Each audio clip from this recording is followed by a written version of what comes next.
nejaké to brúsené na dnes. Toto mám od známeho, čo robí domácu mesiarinu, je tu nejaký neznámy nož, kuchynský lacný. Je tu KDS-ko, ktoré má tento veľký zub nechaný, to najprv odbrúsim, až potom začnem brúsiť. A sú tu velice využívané mikov, tie už majú niečo za sebou, už museli čosi sa spracovať a toto je nejaký starý Solingen.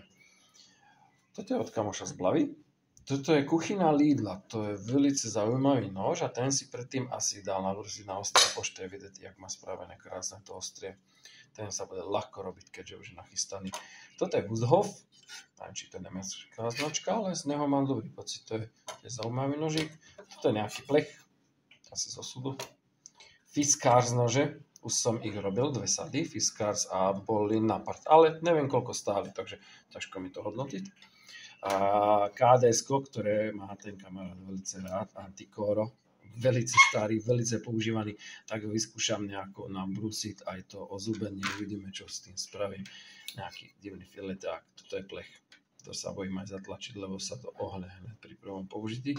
A najlepšie nožíky, pomer cena výkon, malinkaté KDS-ka, šikovné nabaliaké, malé práce v kuchyni, tam ozaj není o čom. A potom nejaké klieštiky, trošku ich očistíme, odstránime hrdzu, zabrúsime a vdýchneme tomu život.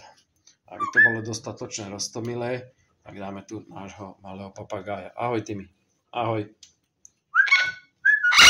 Áno, áno.